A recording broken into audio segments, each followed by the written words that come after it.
Welcome po sa ating vlog ngayon. Ito po at ating po sasaksiyan ang unang araw natin po sa pagsaksi ng ulan dito po sa Cavite. Sunnybrook 1, General Trias. Ito nga po pala si Danny Nelson vlog at Nel TV-PNI. At huwag nyo rin sana kalimutan, Nelson TV official po, our main account. Nang bumubuhos na po ang ulan. Huwag na sana tayong pagsana ng kita.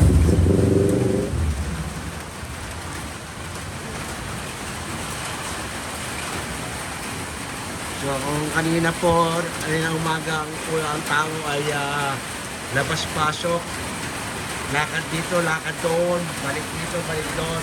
Ngayon wala ka na po gano'ng makikita, manginanginan lang at nakapayong lahat sila. Ayan po, dito meron pa po. Kaya bumagsak na po ang malakas na ulan.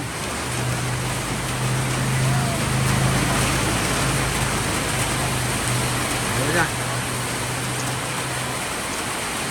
Makapatag na ulan, ayan na. Ayan na. Ayan na, lumakas na. Hindi na may pagdo yata. Ay, paano nga po pagdasalis? Ang aking minamahal. Nasi Charis. May maulanan.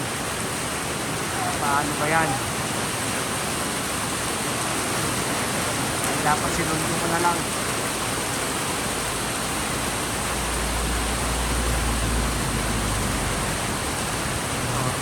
Ay, yung mga rider na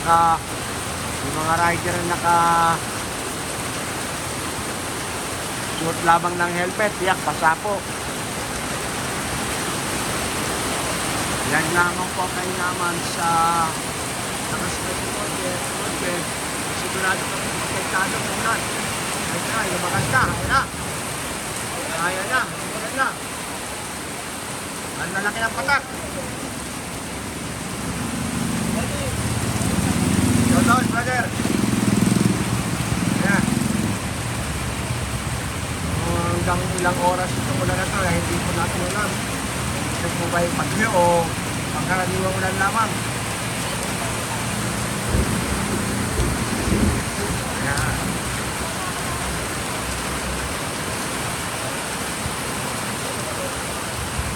Bagamat ang ulan ay bahagi na ng Pilipinas, kung kaya hindi naman po na gaano nababahala ang tao.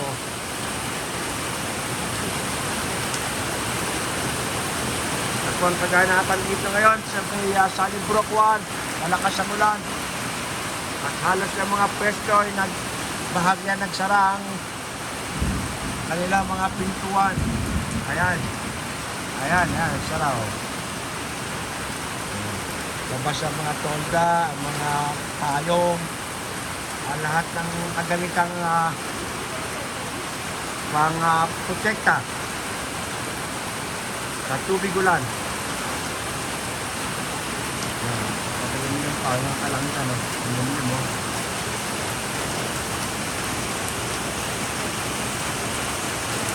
Nangangalit na naman.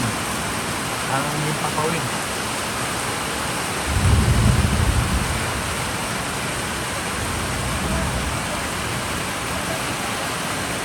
Yan na yung po mga wala. Ayan. Ay, kahit sarap maligo. Ito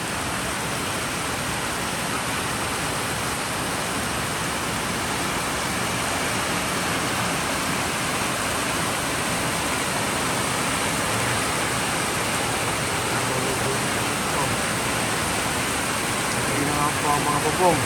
Ang mga bubong, sadya pong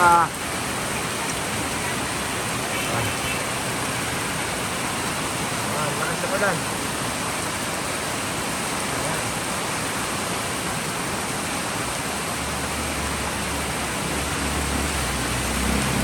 As usual po, nandito tayo sa tagiliran ng bahay. Buti na may lamesa rito. Dito ako nakaupo. Naghihintay lang kung ano mang kaganapang magaganap ngayon.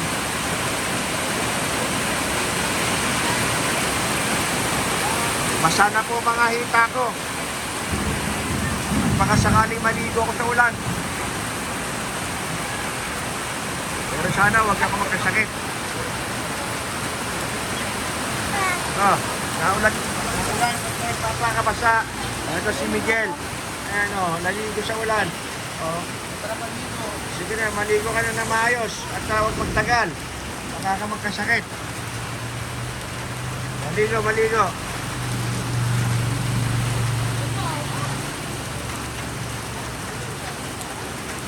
Ayan, kumikidlat pa may kasamang kidlat. Meron po tayong lightning na nagaganap.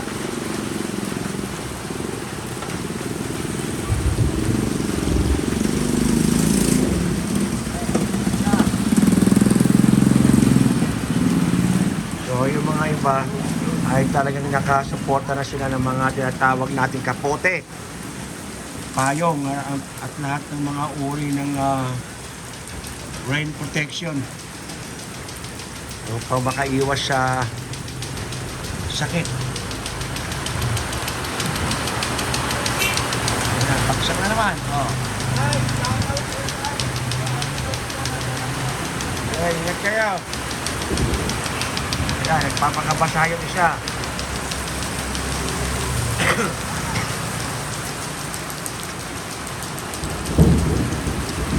Alam naman natin na ang ulan dito sa Pilipinas ay sadyang ginagamit upang pampaligo, lalo na ang mga kabataan.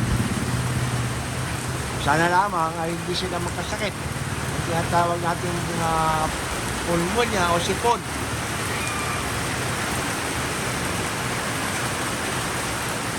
Naulan na, Angel! Sige. Nagpa-vlog pa ako eh. Binablog ko yung ulan. At dumating na isa kong pamangkin. At sabi umuulan na. Oo nga eh. Medyo may bahagi po naman ang kaulapan. Ay medyo maliwanag. Tingalawan naman po. Baka nagsha-shower lamang. Maaaring pagtitilig lamang ng kalangitan.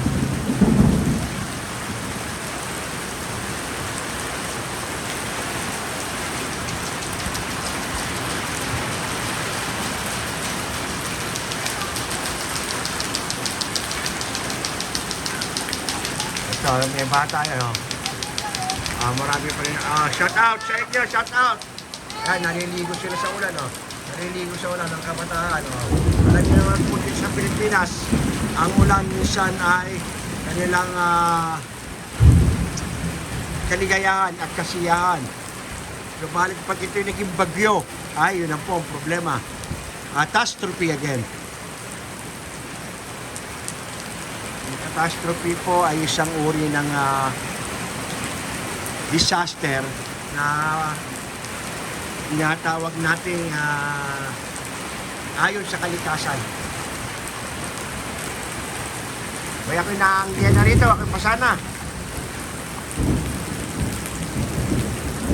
Atin lamang po sinasaksihan ng pagulan dahil ito ang ating unang saksi. Sinabi ka sa bahay at nakita ko ang pagbaksak ng ulan for my vacation here in the Philippines for a period of 1 month.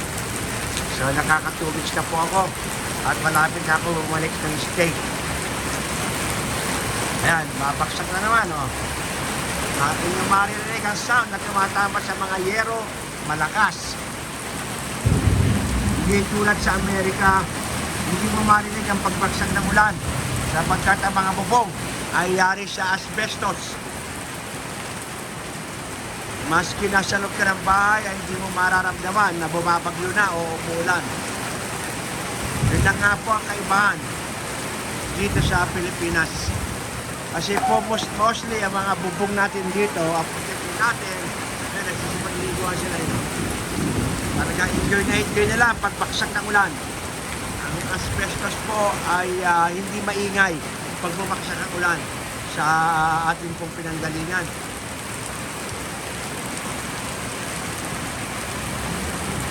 basang-basa na rin eh. Alakas naman na eh. Alakas na rin ang tinatawag natin anggi. Oo, basa na ang pit ko. Nabasa yung one. Dito tayo pumaesto. Yan, ito to. Yan. Yan.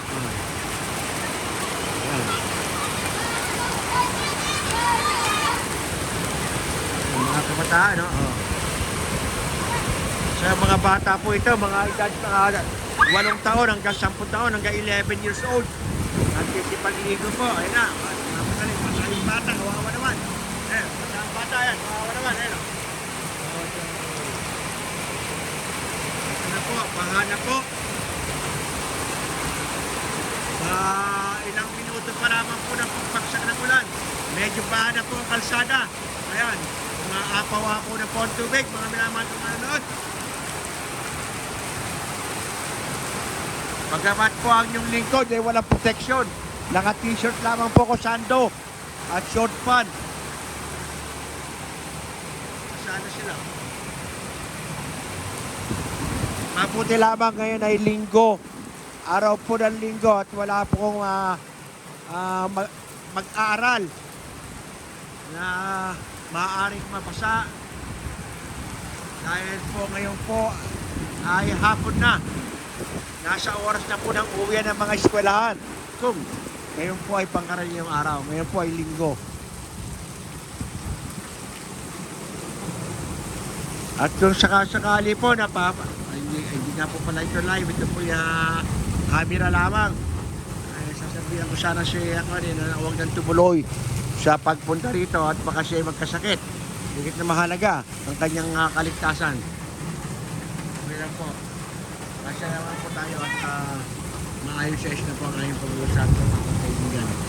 Aking minamahal na kaibigan. Na sinasabi ko na sana ay magpunta rito at dito na muna matulog.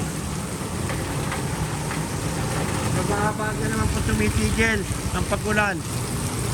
Mababagya. Hindi po totally talagang bumagsak ng gusto at tuloy-tuloy.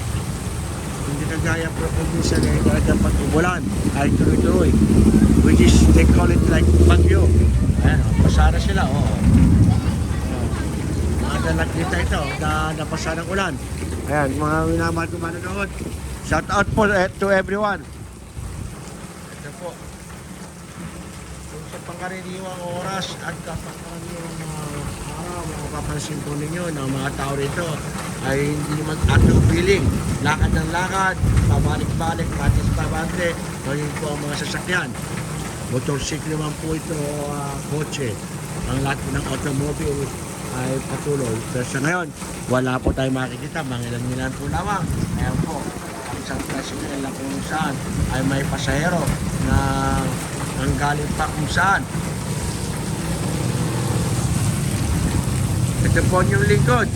Nadie Nelson po. Vlog. Ayan, medyo ito mahimik niya po. Pagbasak ng ulan. At siguro yan po. Kumigidlat pa po. Sana po yung huwag po tayong tamaan ng kidlat. Huwag kulog. Anong nga ba sa English ang kulog? Ang kulog ay, ang kidlat ay lightning. Nakalimutan ko. Kung alam niyo, paki-comment down below. Ayan.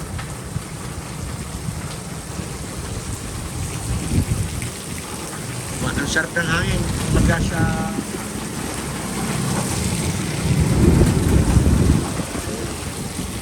ang sarap ng simoy ng hangin, no? Yung pagpaksak niya ng ulan. Tapos yung humahangin. Ang sarap ng hangin. Nakasarap namin ng hangin. Ang sarap. Ang ating pumakikita, ang ating pong kapaligiran. Sadyang, kumikidlat po. Nagkakaroon po siya ng lightning. Yan po, yan, kumikidlat na naman. Kumikidlat. Yan, kumikidlat. Nakamamatay po ang kidlat.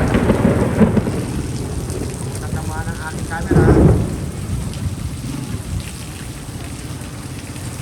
Sana'y makisama ka. Hindi natin nakunan eh. Mas maganda kung nakunan eh. So, sa bahagi na yan, sa bahagi na yan, kumikitlat dyan sa bahagi na yan. Yan po. Si Malu hindi talaga eh. Sabi mo ha. Sabi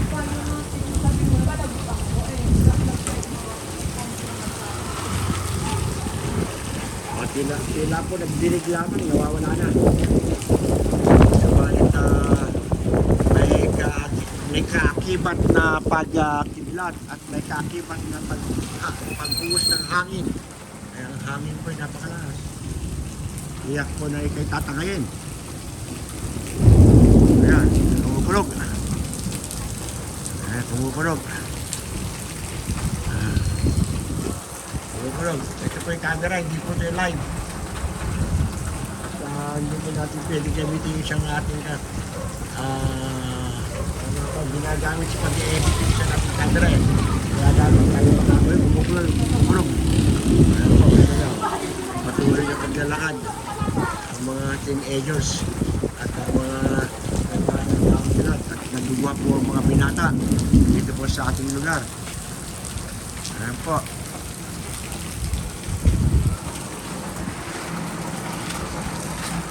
Medyo bahagya na pong tumitigil pero patuloy pa rin po ang pagkidlat. At matalsik yung ulan yan.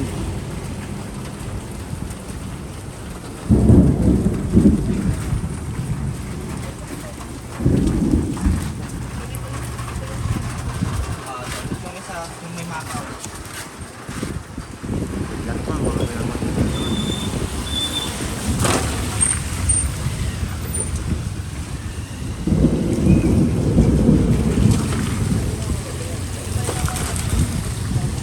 Cellphone po ay bahagi na ng buhay, bahagi na ng araw-araw na buhay ng mga tao.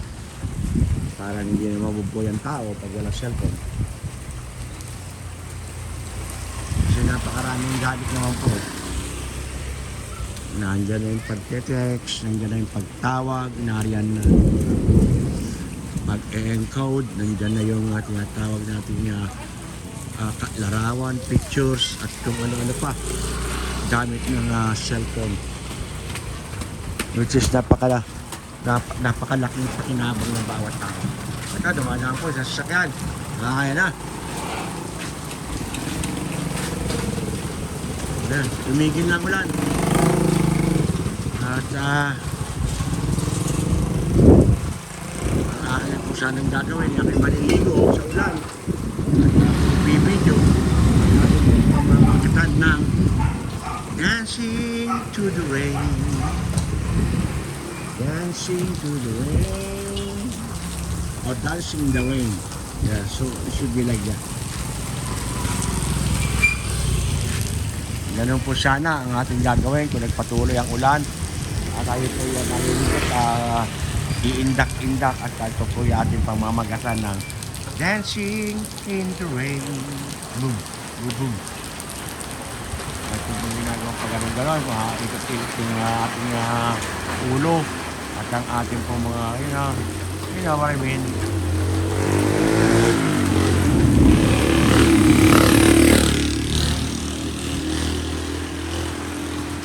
Ayun, bumabaksa na yung bilis niya, oh. Hindi niya alam na ang pagpapatakbo ng matulin, lalo na kung dalawang gulong lamang ang gamit mo.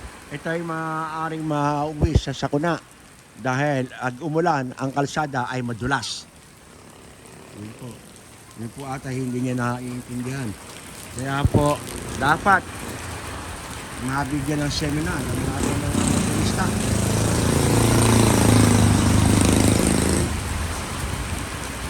Na ang road is madulas, slippery when wet. Isa po yan sa mga test ng kumukuha ng mga lisensya. Ay hindi po yata naituro yan sa mga ibang drivers na may lisensya. Hinay-hinay lang, makakarating ka rin sa pupuntahan mo. Hindi ka lang siya, no? Kaya ugali magdala ng payong, raincoat, At ano pang iba't iba pang uri ng protection laban sa ulan. Ay, ang ulan po ay hindi natin mapipredict kung kailan darating. Kanina, init-init na sikat ng araw. Kaya kita nyo naman, ang ating pong impapawid, ang kalakitan. Babadya na naman po pag-iwas ng malakas na ulan. At kung ito'y magtuloy, ibuhos niya na ng bigla. Ayan, lumiliwanag na sa kabila. Sabihin po, naglalaban po ang init at araw. At kapag naglalaban ang init at araw at nawala ang kulimlim, maniwala kayo, lalabas ang rainbow. Baghari. Believe me. Shout out if I'm wrong. Okay. At naman bisikleta ang dalaw. Hiking in the rain. Babayang driver, galing nila. Baga siya ko nakakamangha. Yung babae ay nagmumagpagsiklo na rin. Bagay sa ibang bansa naman babae at lalaki na rin ang gumagawa yan. Halin tulad po sa may Japan o sa Indonesia. At ganoon din po marahil sa Singapore. Yan ay bahagi na ng kasaysayan ng tao sa mundo. Ang awing usana, bituing marilag. Salamat po. Hanggang 25 minutes lang po tayo. At po ititigil ito. At least meron na po tayong nakuha scoop sa ating kapaligiran. Atong kapaligiran. Maskan mo ang mga ilog. Balikan mo ang iyong alaala. May kasama po kayo kanta kahit paano ha. Kahit ang ating boses sumayong papawid, wala naman tono.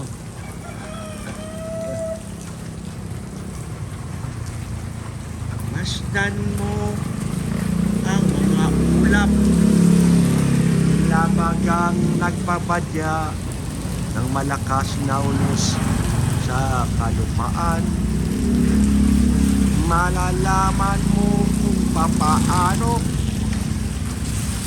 takbo ng buhay. Ganun mag-iskis siya itong batang ito ha. Lalagay yung preno yan sa paa lang Mahusay mag-iingat-ingat ka bata. At isa lang ang buhay ng tao. Foot brake? Foot brake sa magaginagawa rin natin yan nung tayo bata pa. Putik-putik nung araw. Racer, mountain bike, bla bla bla, at kung ano-ano pa uri ng transportasyon nakarating lang sa pupuntahan.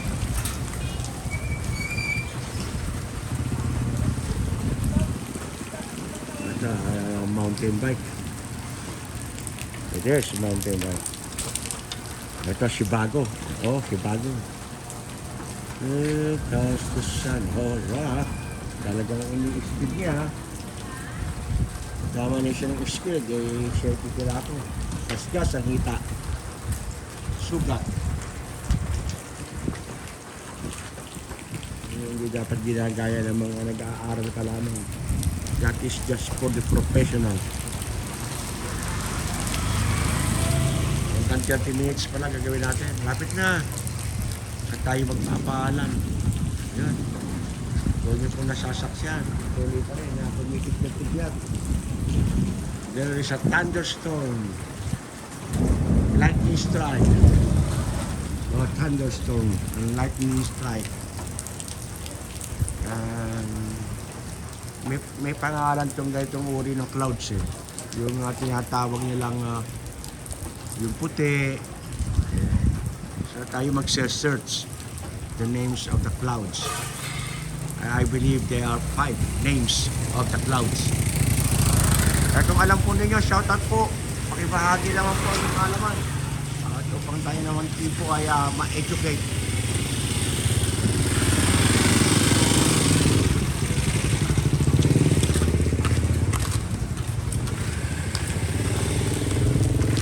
kuya, kinakaladkad din kayo yung isang paa. Ayan.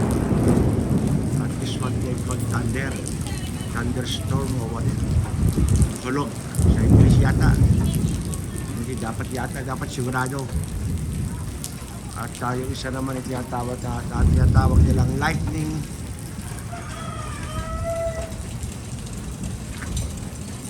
Lightning strike. At kung inyo pong naalala, pag may kumukulog na ganyan, ang tao nagiging palabiro at sinasabing naglalaro si San Pedro ng bowling. That's not true, guys. Yun ay salit-salita lamang ng mga tao, hindi po totoo yun. Ang nagaganap ay isang uri ng catastrophe na sadyang bahagi ng ating kasaysayan dito sa balat ng lupa. Tahimik nga. Yun. Tahimik nga. Yun. Sige pa. Sige pa. Naglalaban sila. Ang kulog at kidlat. Ang kulog, oh. Okay, so bahagya pong naging payapa po kalsadang ito dahil po sa bahagyang pagulan. At kung mapapansin ninyo, mangilan-ngilan lamang ang naglalakad na kasi nga po tumigil na po ulan. Dahil kung mapapansin din po ninyo, bahagyang pagulan po lamang ay medyo meron na pong konting tubig-tubig ang tagiliran po ng ating sidewalk.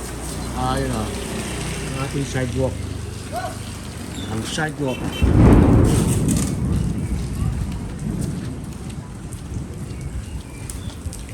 At syempre kapag makulimlim, kinakailangan po ang ilaw po ay naka-on sa mga sasakyan. The headlight must be on. Dahil ito po isang warning na sila ay moving vehicle upang maiwasan na sakuna. Ang bayan ko sa bahagi na yun, maliwanag oh. So dito lang bahaging ito. Maliwanag. Sensya na po. Ate, ito yung sinasabi mo, kulang ko yung bahay, ayun, Ate Tess, nung request ko, pakisabi kay Albert, bigyan naman ako ng puhunan para ako'y makapagpatayan. Baka ako naman kayo makapagpatayan.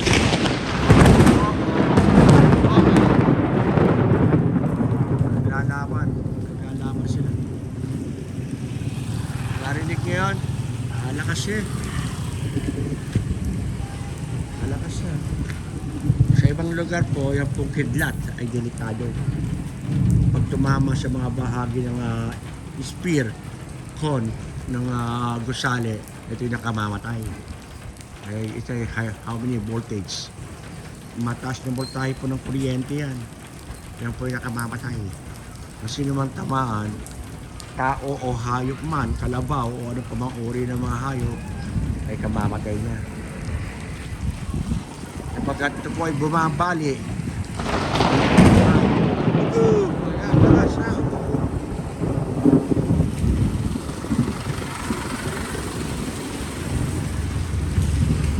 Naalala ko yung aming jeep ni tatay. Ako ang konduktor. Yung nabubuhay pa si tatay. Ang kahaba oh. Ang tatak, kung hindi ako nagkakamali, Saraw. At aming pinambibiyahe.